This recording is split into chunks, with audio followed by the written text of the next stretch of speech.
Good morning, everyone, and welcome to the Dharma Talk portion of our Sunday Dharma program. Thank you all so much for coming and joining us today. Today, giving our introductory talk is going to be Mr. Brenton Sheehan. Brenton is a Dharma teacher in training and began practicing here at the Providence Zen Center in 2008.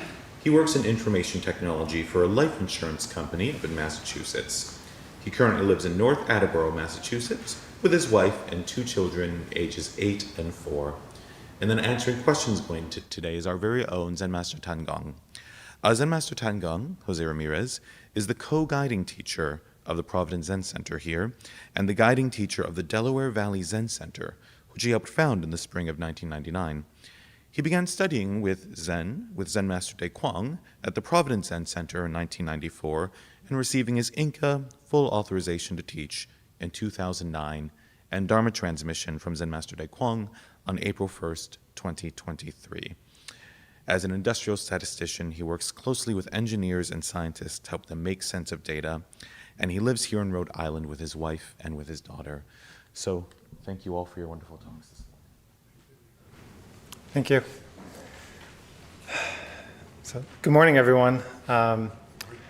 Morning. Really happy to be here and with all of you this morning. My cat woke me up at like 4 in the morning last night, and then I was trying to fall back to sleep, and my brain is just going, thinking about what I want to talk about and what I want to say, and so I was just like, I don't need this right now, and just kind of turn it off. But what I wanted to share is a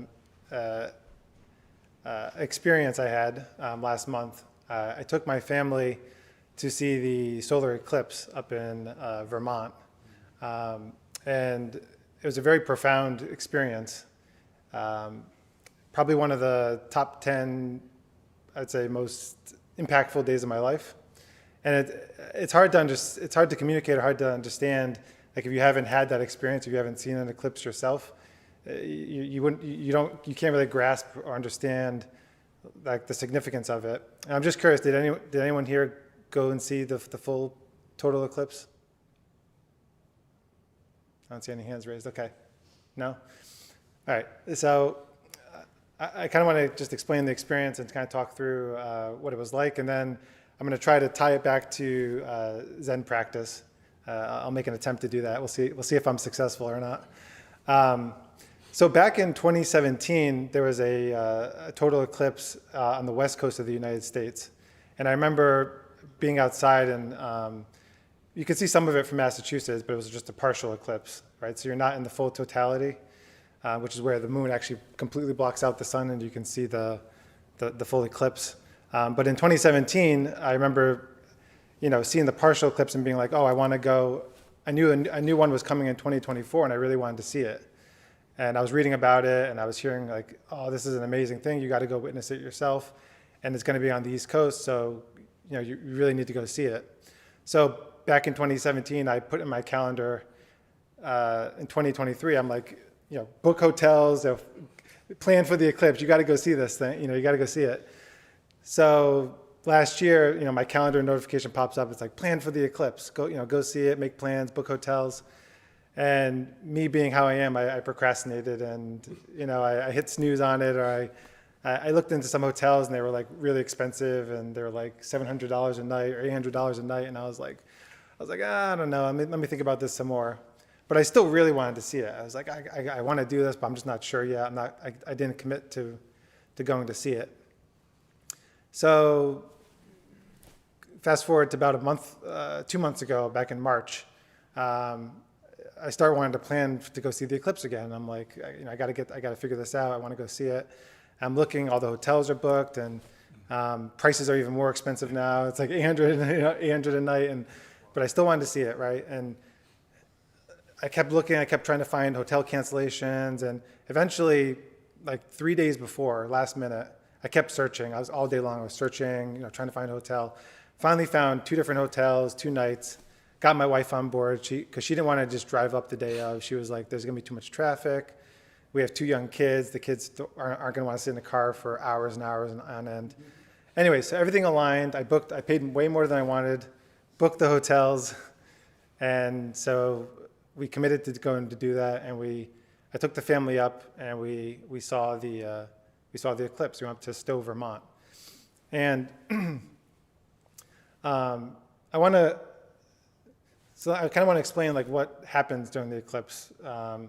So in order to see totality, which is where the moon actually blocks out the sun, you have to be within a certain path, right, where the moon's shadow actually comes across the land, and you can view that. So the nearest point from here was up in Vermont or Maine, so we went up to Stowe, Vermont. And I want to read a little bit of someone's experience, how they summarized like what their experience was with the eclipse. And if you haven't experienced this before, it's hard for me to kind of communicate it, but hopefully some of this will translate, and you'll get a feeling for kind of what that experience was like. It's a little long, but I'll try to go through it as quickly as I can. So it says, this was someone online who posted this, and reading it kind of resonated with me as like my experience as well. And I think it kind of will illustrate the kind of impact of this eclipse. So it says, as the partial eclipse builds towards a total eclipse, and that's when the moon is completely blocking out the sun, with the moon obscuring more and more of the sun, every minute your surrounding begins to change with increasing speed and intensity. The wind picks up, racing across the land as you become acutely aware that the temperature is lowering and fast. The ambient light shifts and becomes ever closer to the feel of dusk, but this twilight is different. It is as if there is a heavenly spotlight above, casting a dim glow over the area, as if it were a grand stage. This effect becomes more and more pronounced as the remaining sun reduces further, so the moon is now blocking out the sunlight. At the moment, the sun becomes a pure crescent sliver, smaller than any moon you've ever seen.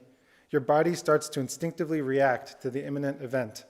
The air becomes electric and exhilaration builds, as you know deeply and intuitively that something tremendous is about to occur.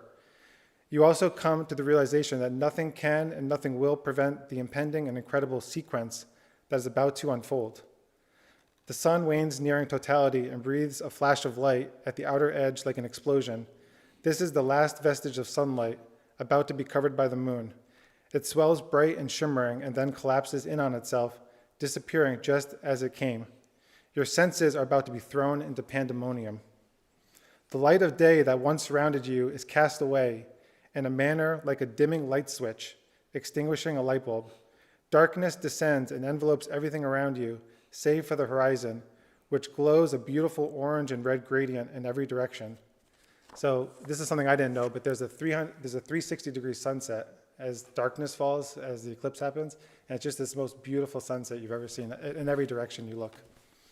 Then you see it, a ring of pure energy like a perfect circular lightning bolt that flashes into view and somehow remains without fading away, is suspended in the sky above. It exudes a color that you've never before seen in your life, for nothing on this planet can output true solar intensity. It glows brighter than any neon lights and pulses as if it were a living thing. The center of the ring is a void, pitch black, a complete representation of nothingness.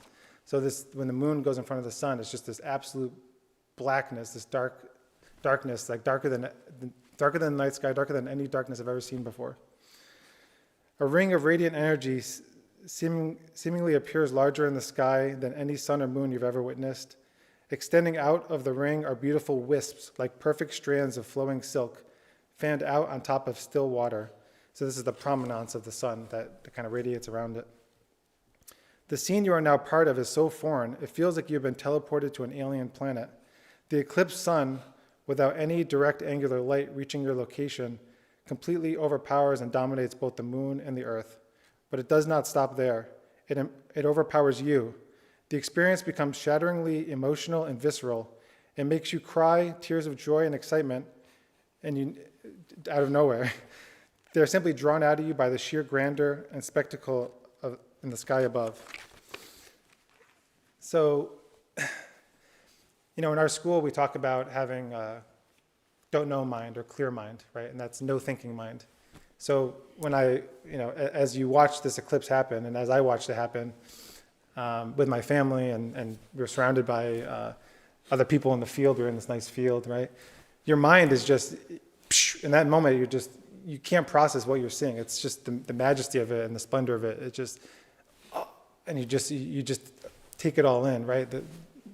And so, in our practice in Zen, we talk about having clear mind and going back to clear mind. And when we sit on the cushion and we focus on our breathing, we're trying to reduce our thoughts and return to that don't know, that clear mind where you're not thinking.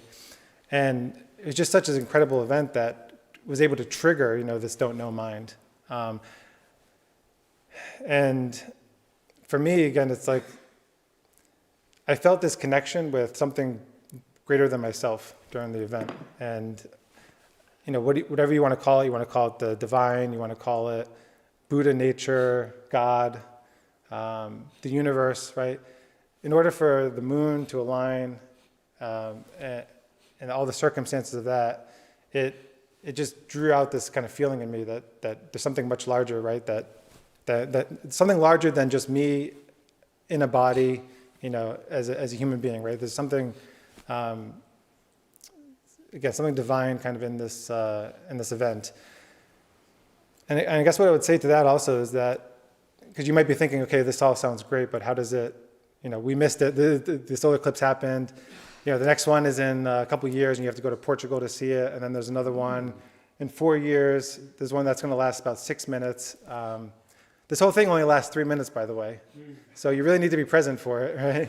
So I told my wife, I said, put down your phone, take a couple of pictures, but then put your phone away and just be in the present moment, because you only have 3 minutes to enjoy it.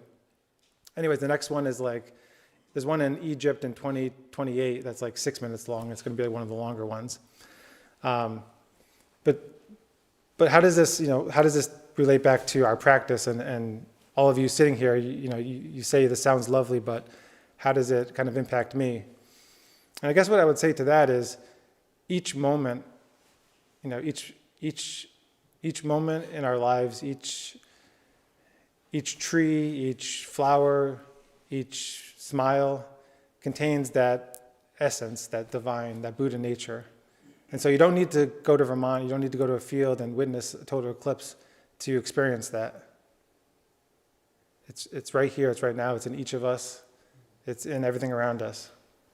And we hear these Zen stories where people get satori, right? They have these moments of enlightenment, and I kind of felt that as when I had this eclipse moment.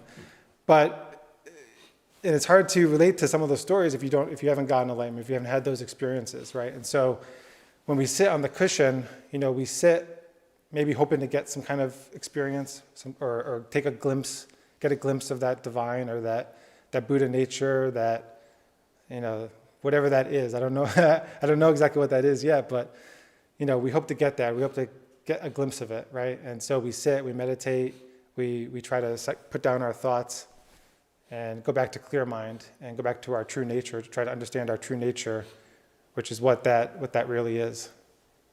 So I just wanted to share that with you, and I'm sure Zen Master can kind of talk more about that.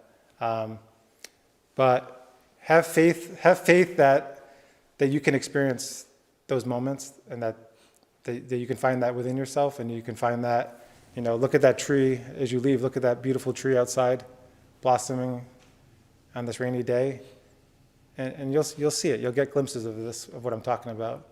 But it's taken me a long time to see it. You get moments here and there, but it's wow. It's one of those things. So keep practicing. I hope you practice. Keep clear mind, keep don't know mind, and find your true nature, your true self. Thank you. Thank you. Thank you for the talk and sharing that experience with us. And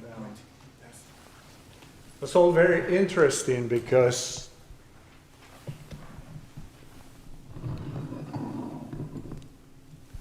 now we're official. It's all very, very interesting because it reminds you, as he said, of all the stories, the Zen stories. They point to something. But if you haven't had that experience, you read it and, it's okay. If you have some type of experience and you read it, then you connect to it. Yeah? Same way he said that. I read this, and I connected, And even that person which is a pretty good description,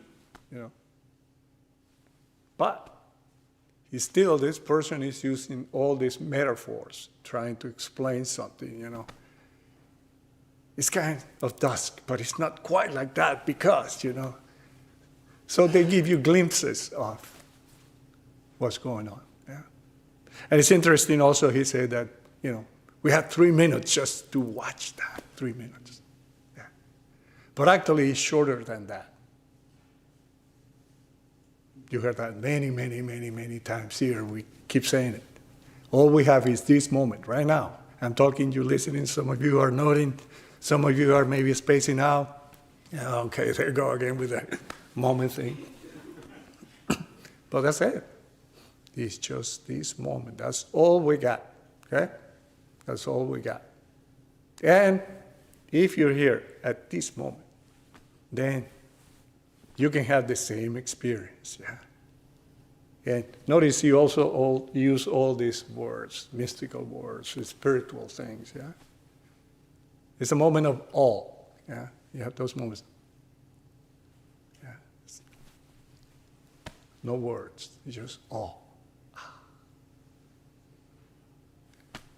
We call it don't know. Or sometimes we call it mystery because it's hard to understand, hard to explain, but that is that.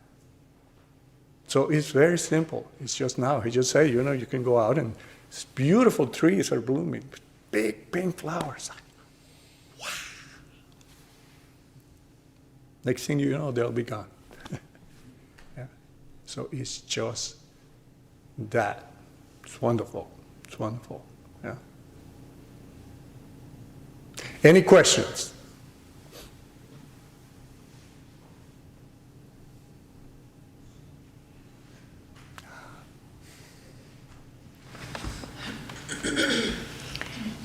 So I have a question about trying to figure out how to put this. So I find myself at times being almost like greedy for these kinds of moments. Like right now, spring is here, everything is beautiful, but I have all this work to do. I have to work on the weekend, and I just have this inner sense of restlessness that I'm missing out, and it always aligns that when there are things to do, or beautiful things, I have to do chores or something.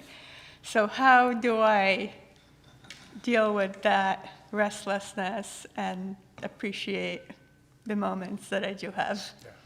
So, let's take a breath.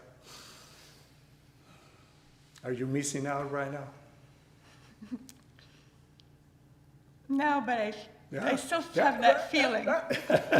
Yeah, I know, it's like that, because we don't believe it. It's just this moment, we keep reminding ourselves, yeah, it's just this moment, yeah. But if we miss out this moment, then we miss everything out, yeah. So yeah, we have things to do, so yeah, you have choices, you can either stop what you're doing and go and enjoy that, or do what you're doing 100%. Yeah? And our practice allows us to do that. Our practice allows us to do that. So we come to this place, and you just have 2 periods of sitting meditation, where you can come and sit retreat, or hopefully you have a home practice. Yeah? And in that home practice, you made a commitment. Yeah? That's where the discipline part comes in. And you say, okay, every day I'm going to sit 5-10 minutes. And that's it, you sit for 5-10 minutes. Yeah? And you may be sitting 5 minutes, and you say, oh, there's a lot of dishes out there, or I have to do it. Just keep sitting until your timer goes off, 10 minutes. Yeah? The same goes the other way. You may be sitting there, and you're having an eclipse. It's like, oh, wow. I want to keep sitting. No. You stop. Bing! Okay, time to get up. Yeah? Because then, that's the wish in mind too. So we normally tend to see the stuff that we don't like and, we push away. But the other side is the same, yeah? So 10 minutes, 10 minutes. So that's the just do it spirit, boom, yeah? So that's our training, That's what we emphasize, the practice. Yeah? And with time, that hopefully starts percolating in our lives. Yeah? But it's just keeping that strong center. Yeah? That's what our practice is about. Yeah? You heard me say it sometimes about our practice is coming back. Yeah? We breathe in, breathe out. We have a phrase that we say. We space out and, oh, that's right. Dharma. And the moment you realize that, that's a moment of enlightenment because you realize that you were somewhere else. Yeah? And that moment, oh, that's right, you come back. Yeah? You come back. It's like this figure. Today we had our first day of Dharma school. It's wonderful. Yeah? So some of you have seen these figures. We used to have them big, tall, These have a weight at the bottom. Yeah? So if you push them, they come back. Yeah? And depending on what you do, they may wobble for a while. Okay? But eventually they come back to center. So we practice just to come back to center. Yeah? Life is going to do this. Oh, beautiful spring and all that. And oh, man, my boss, whatever. Yeah? But, if you had some type of practice, some place you can come back to this weight at the center, then it's possible. Zen Master Sun always say, you got to make your center stronger, than it will hit below your belly button. Yeah? That's your hara, dantian. Yeah? Your energy garden. You heard me say this many times before. That's the center of gravity of the human body, right there. And when we practice, it's no accident. Our hands are right there, a few inches below our belly button. And our energy goes here, here. And if you do that on a regular basis, then this center gets stronger. Yeah.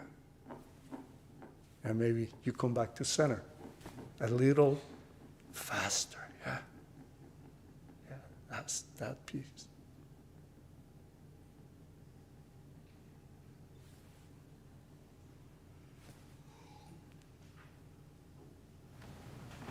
Any other questions? Okay, maybe I have a question. I don't know if this is really a question, but I know my mother died last year. And just something that teaching I got from her, just being with her the last few days that she was alive, that there's things in us that won't be resolved. And it helped me to relax. We're human. There's just things that we can't resolve. So maybe something about that, like how do you accept, just being a person with problems, or maybe your emotions aren't perfectly settled, or you don't have a strong center, but maybe that's just what a human is.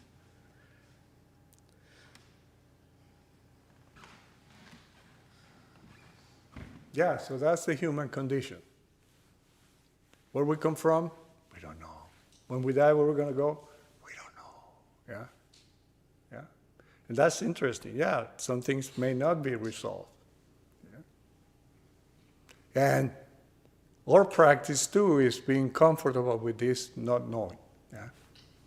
Don't know. Yeah? A lot of things in life, we don't know. Yeah? And life has a lot of things that are like kongs themselves, that they don't have a logical answer. Maybe an answer will appear. Yeah? And you sit with that. Yeah? Sit with that. But we have all these ideas as to how things should be. Yeah? So maybe we have an idea of, the perfect me. Yeah? And that idea is the same and different for all of us. Depends on how you were raised and the environment and the culture and all that.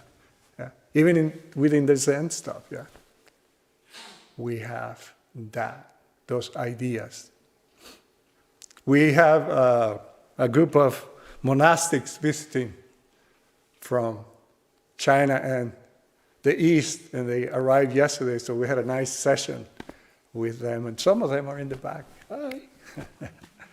Yeah. And so we were talking about this Zen practice. They just do it this moment, just whatever is in front of you. And one of the things I mentioned at the end, half jokingly, is that We all want to get enlightenment, but no one wants to do the dishes. Yeah. Yeah. So that's our practice. Yeah.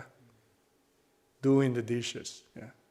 There's a koan that we work on. It's by Zen Master Joju, the famous Zen Master. It's a lot of koans by him. And it's where the monk gets to the temple and say, hey, I just arrived, please teach me. And Zen Master Joju asks, have you had breakfast? And the monk says, yes, I have. Then go wash your balls. Yeah. And that's the standard thing. And people, if you have worked on that koan, you may have an experience with that. But for me, it also points to that fact of washing the balls, Something very simple, but it's so hard. So hard. Because the stuff gets in the way. Yeah. Or likes and dislikes really get in the way. Yeah. I can be outside looking at the flowers. Tulips now are gorgeous. Yeah. But there are dishes there. Yeah. So that's part of that. And those are things that can be resolved. Yeah. So some things can be resolved, but sometimes we let them drag and so. Thank you for sharing that. Yeah. And the last piece you say that is also important. It's just, if you realize that, then you can let go, and yeah. And that happens, when you practice sometimes. You're dealing with stuff over and over again. There's a point that it's like. It may take one sitting, it may take 3 years or more. But it may happen. Any other questions?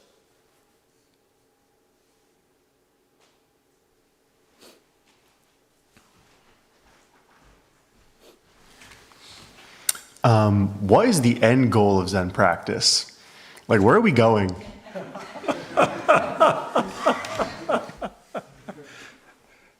Yeah, so right after this, you and Tracy and I are going to meet and talk about the party in August. So that's where I'm going. Right after this, yes. Yeah. Yeah. Do you hear that? Yeah. Door just open. Yeah. Is that going somewhere? Yeah, exactly. Yeah. But our mind goes places all the time. Goes places all the time. I just mentioned that we just had the Dharma school, still going up there. It's wonderful. So I brought my name tag. So you write your name, Jose. So you remember who you are. And then they have stickers, and of course they gave me the one with the sunglasses. Yeah. It's interesting, yeah? And then in the back, we had the 4 great vows. The children's version. Yeah. Just read you the first one. It says, living things are numberless. I will try to help them all. And what Lisa said, she's running the group, says, you had your name in the front, but the precepts are close to your heart. It's like, wow. I'm sitting there, I'm going to rip all this off. They're making my life easy for today. But it's wonderful, yeah? Yeah, thinking of the precepts that way. Keeping them close to your heart. Yeah. And precepts are just these vows, these promises that we make to be a little more responsible, with our life. Yeah. Because we run around and stuff. And, we know what we think to do, but sometimes it helps to have that. Yeah. And we recite them every day, either at home or here many times. Yeah. Slightly different version, but it's interesting. The last one. The path of the Buddha is long and difficult. I will travel it. I say, just do it, mine. Yeah. They just do it, mine. But the mind gets really, really busy. Like the kids, they get. So today I learned a new technique. You were there. It's QC for the mind. And QC stands for quiet coyote, And what the kids get a little, they do this.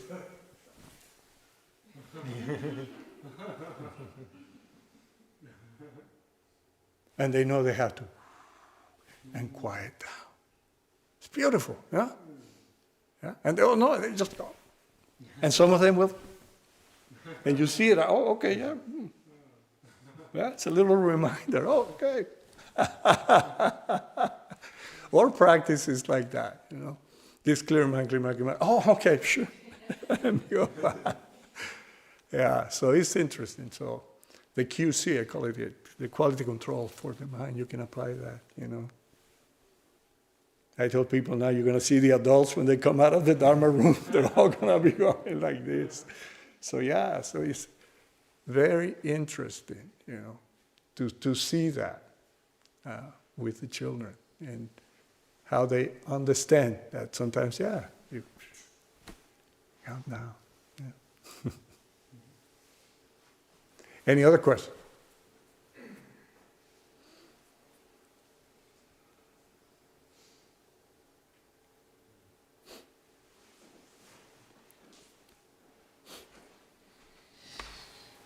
I'm not really sure that I have a question, but I'm just curious. So I've been coming here for a little while, and I try to do some meditation at home, and I come here because I keep coming here because it's somehow easier for me to sit for 25 minutes in a room full of other people who are sitting for 25 minutes.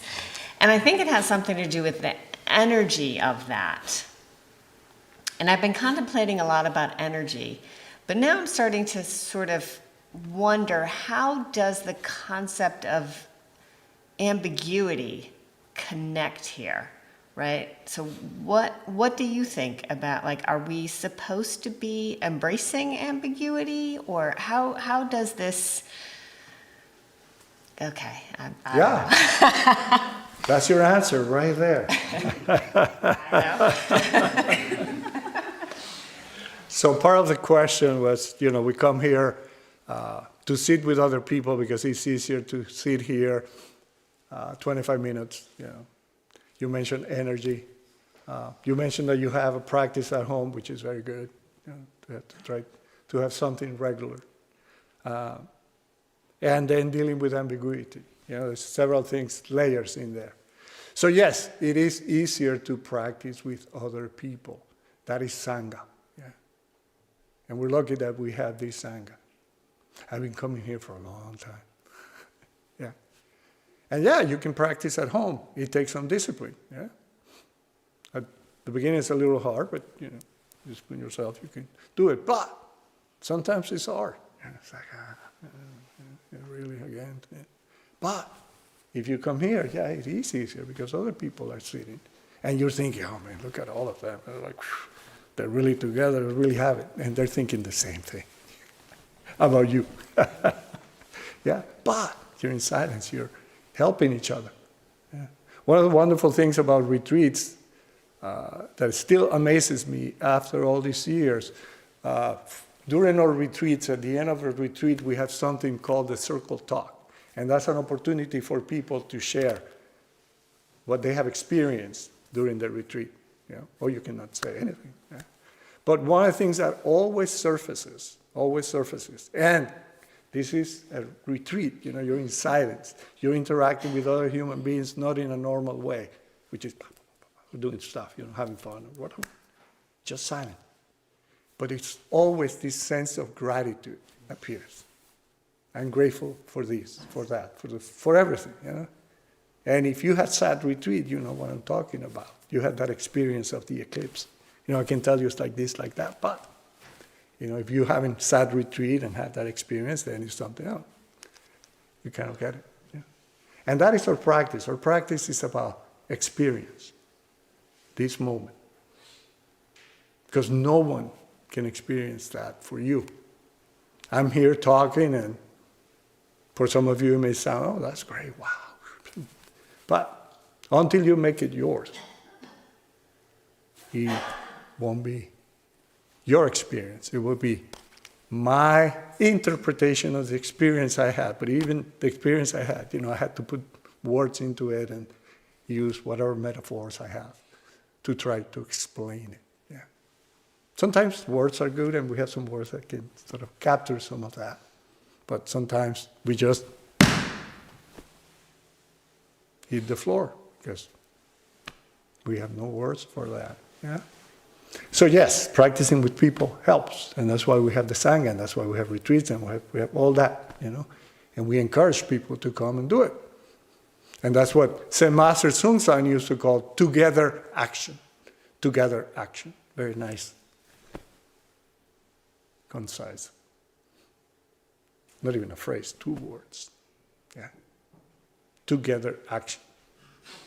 When we chant together. It's together action. Yeah. And then there's the ambiguity of life. Yeah. Of this. Of. I'm wearing a t-shirt that has a calligraphy by Zen Master Sun San. Shishin Ma. And my apologies to the Chinese speaking. Which means, what is this? Yeah, what is this? That's the ambiguity. We don't know. That's the great doubt. Yeah. So in Zen, we talk about great doubt, great courage, and great faith. Yeah.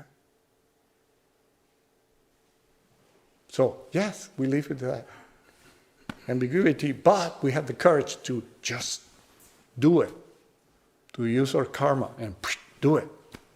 And then we have the faith that it's possible to do it.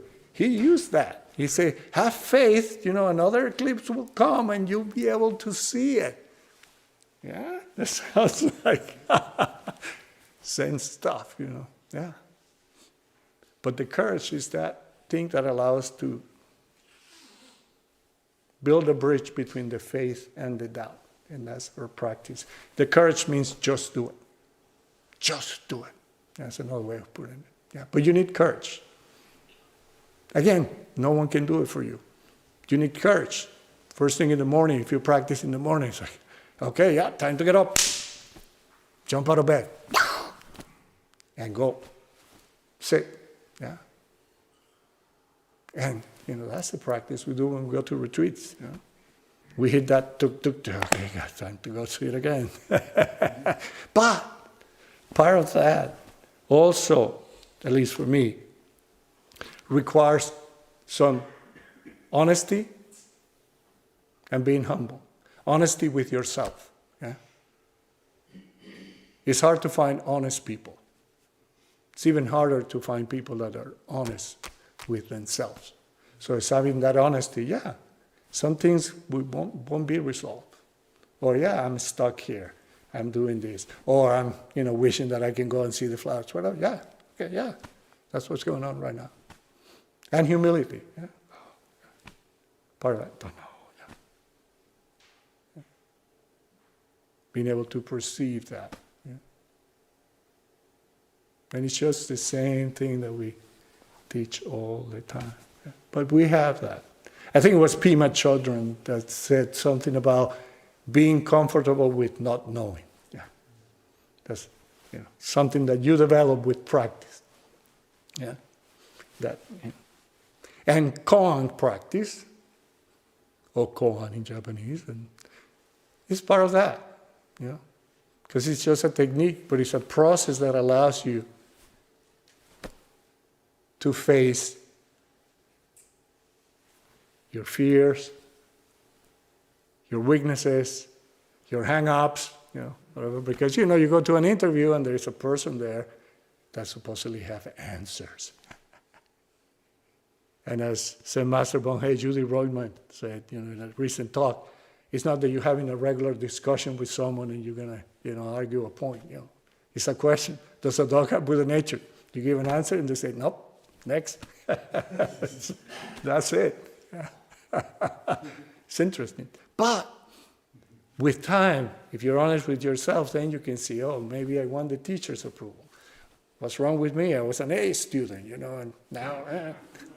Or, I never liked studying, so I'm not going to do this good on this, because, whatever.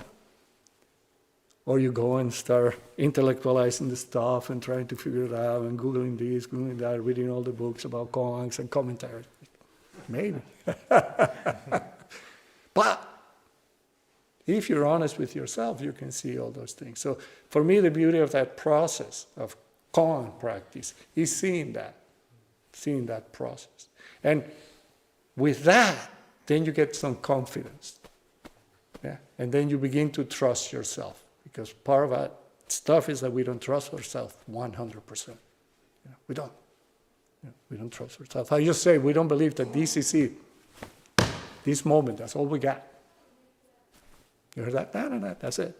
Smells food, that's it. We don't know. This could be my last breath. And actually, we had a Zen master that happened. He passed away in 1994. Yeah. Zen Master Subong. Yeah. And guess what? He was giving an interview at the Subong Zen Monastery in Hong Kong.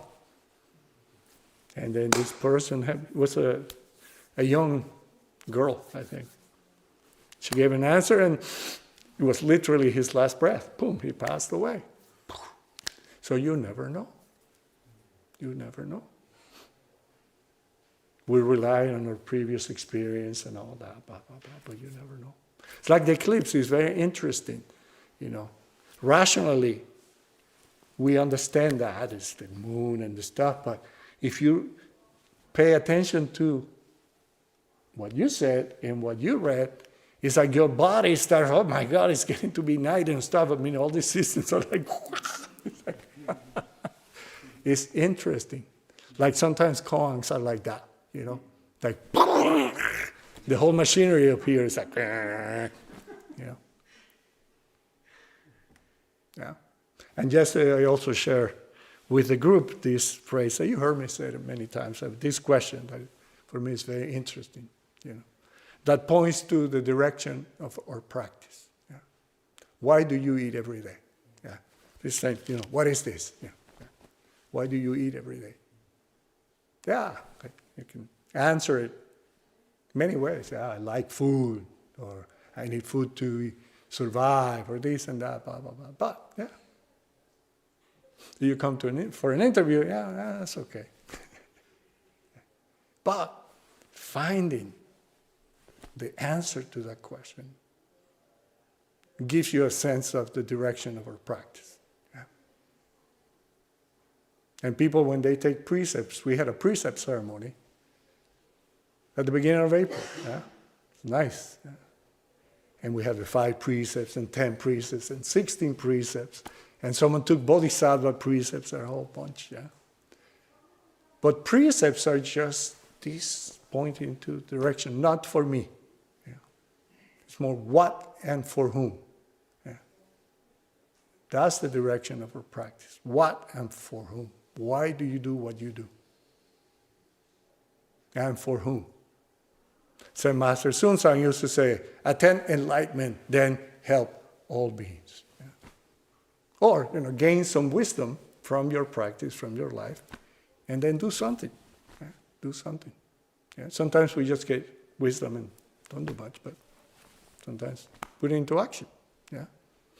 And it can be as simple as yesterday, Brown students were leaving. We had a group from Brown students that they come here to sit meditation and do stuff. Great. And then the group of monastics were coming, yeah? Minivans were arriving, luggage was there and all that. And it was beautiful. I got here at the same time. I'm coming in and the Brown students just so that, can we help? Wow, yeah. Situation, relationship, function. Doesn't take much, yeah? If you're present, you see, okay, they're here, they're travelers, they're tired, a lot of bags, And I'm already explaining to them, you see it, and it was wonderful just to see, it's help. It's very simple stuff. That's our practice. What and for whom? Yeah, what and for whom? And they helped and brought all the bags in here. Yes. That's it. Our life is like that. But we tend to miss seeing the luggage. If we're, somewhere else, we just go out, oh, I'm done, I'm going home, just get in your car and But if you're a little present, you can see that, and it will take 2 minutes of your time to help. Yeah. So that's all that. And at that moment, there's no ambiguity. It's just that piece that was in front of you.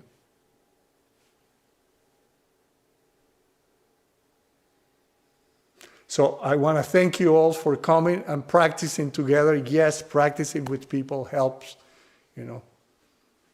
all of us. And most important, have some time of practice every day, just a little bit. Make that commitment. And every day, do a little bit of practice. Sitting meditation, or chanting, or bowing, even walking meditation. Yeah, and it's that regular practice, that will put you face to face with the moment. Then, yeah. You cannot force it. You just find it. It just happens with practice, and then your center will become stronger. It will be like that. Yeah? Life is still going to do this, but you have some type of practice that will allow you to come back to your center. Yeah?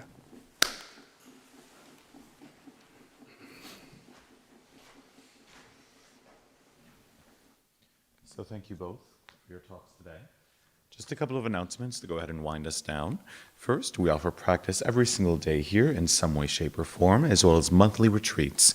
So our next retreat coming up is going to be May 11th through May 12th. This is going to be with Dennis Dermeyer, Jita Pope Sanim.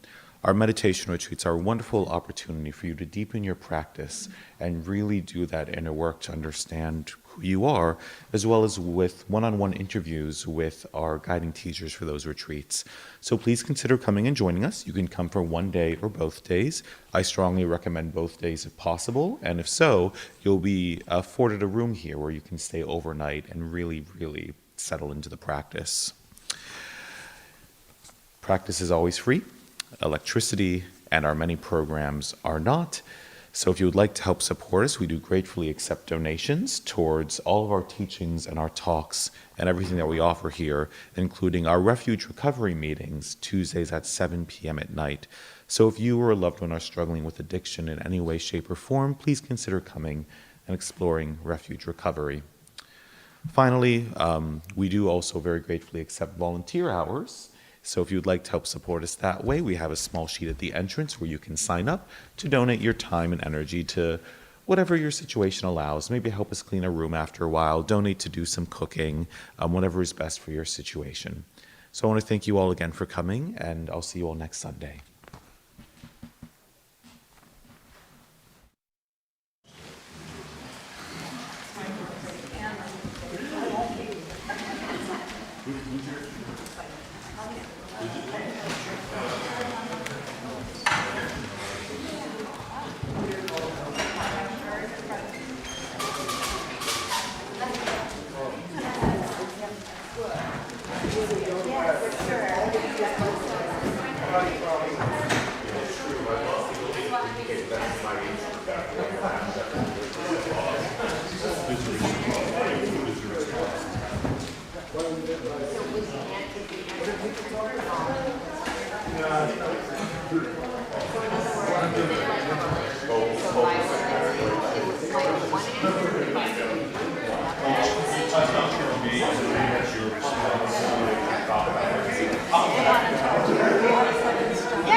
My wife gets